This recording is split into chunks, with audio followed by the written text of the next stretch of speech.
नमस्कार, आप देख रहे हैं वीके न्यूज और मैं युधिष्ठिर उपाध्याय।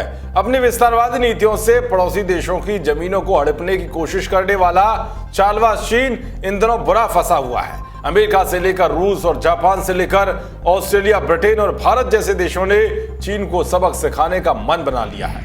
एक तरफ आर्थिक मोर्चे पर चीन की बुरी हालत कर दी है, तो वहीं दूसरी ओर उसकी दादागिरी निकालने के लिए समंदर से लेकर पहाड़ों तक उसे घेर घेर कर मुंहतोड़ जवाब दिया जा रहा है। इसी बीच हांगकांग को लेकर आक्रामक तेवर दिखा रहे चीन को सबक सिखाने के लिए ब्रिटेन ने बड़े पैमाने पर तैयारियां शुरू कर दी हैं और ब्रिटेन ने ड्रैगन को दो मोर्चों पर घेरते हुए यह साफ कर दिया है कि अब चीन अपनी बर्बादी के लिए तैयार हो जाए। दरअसल रॉयल नेवी के सबसे बड़ा aircraft carrier HMS queen Elizabeth को पूरे फ्लीट के साथ ब्रिटेन चीन के नजदीक तैनात करने की योजना बना रहा है। ये एयरक्राफ्ट कैरियर साउथ चाइना सी में जारी तनाव के बीच अमेरिका और जापान की सेना के साथ इस इलाके में बड़े पैमाने पर युद्ध अभ्यास करेगा। इस स्ट्राइकर समूह में F-35B लाइटनिंग फाइटर जेट के 2 स्क्वाड्रन स्टेल्थ लड़ाकू विमान, 2 टाइप 45 श्रेणी के डिस्ट्रॉयर, 2 टाइप 23 फ्रिगेट, 2 टैंकर और हेलीकॉप्टर्स का बेड़ा शामिल है।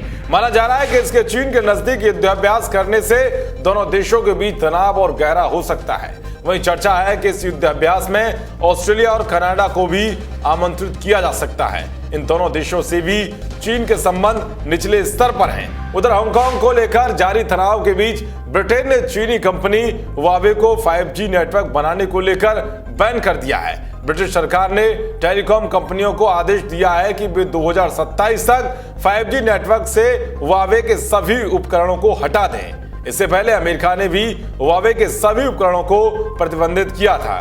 ब्रिटिश प्रधानमंत्री बोरिस जॉनसन की अध्यक्षता में हुई नेशनल सिक्योरिटी काउंसिल की मीटिंग के बाद फैसला लिया गया कि देश में 5G नेटवर्क के निर्माण में चीनी कंपनी की भागीदारी को खत्म किया जाएगा। अमेरिकी विदेश मंत्री माइक पोम्पियो ने जून महीने की शुरुआत में दावा किया था कि चीन लंदन स्थित HSBC बैंक के जरिए ब्रिटेन पर अपनी परियोजनाओं के लिए दबाव बनाने की कोशिश कर रहा है। चीन ने ब्रिटेन के bank the Hong Kong and Shanghai banking corporation को कथित तौर पर दंडित करने की धमकी दी है।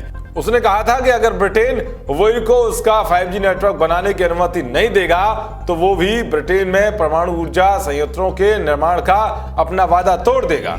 तो वही एक रिपोर्ट के मुताबिक चीन के खतरे से निपटने के लिए अमेरिका का करीबी सहयोगी ब्रिटेन भी एशिया में अपने सैनिक भेज रहा है। ब्रिटेन की सेना का मानना है कि एशियाई सहयोगी देशों के साथ नजदीकी संबंध रखकर कृत्रिम बुद्धिमत्ता का इस्तेमाल करके और स्वेज नहर के पास और ज्यादा सैनिक तैनात करके चीन पर नकेल कसा जा सकता है। इसके लिए ब्रिटेन के तीनों ही सेनाओं के प्रमुख मंत्रियों से मिले थे। ब्रिटेन के रक्षा मंत्री बेन वालेस ने चेतावनी दी है कि कोरोना वायरस के खात्मे के बाद दुनिया में आर्थिक संकट, विवाद और लड़ाई बढ़ जाएगी। ब्रिटेन के सेना प्रमुखों की बैठक में चीन के खतरे पर सबसे ज्यादा चर्चा हुई। ब्रिटेन में चीन के साथ संबंधों को नए सिरे से परिभाषित करने पर जोर दिया जा रहा है। इसके अलावा ताइवान के साथ संबंध को मजबूत करने पर जोर दिया जाएगा। इसके लिए ब्रिटेन दक्षिण कोरिया और जापान के साथ संबंध को और ज्यादा मजबूत करेगा। ब्रिटेन की रॉयल नेवी ने ऐलान किया है कि वो स्थायी रूप से स्वेज नहर के पूर्व में कुछ हजार कमांडो हमेशा के लिए तैनात कर रही है। इन्हें संकट के समय कभी भी तैनात किया जा सकेगा। बता दें कि स्वेज नहर दुनिया का सबसे व्यस्त मार्ग है और चीन का बड़े पैमाने पर सामान इसी रास्ते से यूरोप जाता है। यानी कि साफ है कि चीन की अकड़ी निकालने के लिए अमेरिका के बाद अब ब्रिटेन ने भी प्लान तैयार कर लिया है, जो चीन पर काफी भारी पड़ने वाला है। देश और दुनिया की तमाम खबरों को पाने के लिए देखते रहिए वीके न्यूज। नमस्कार।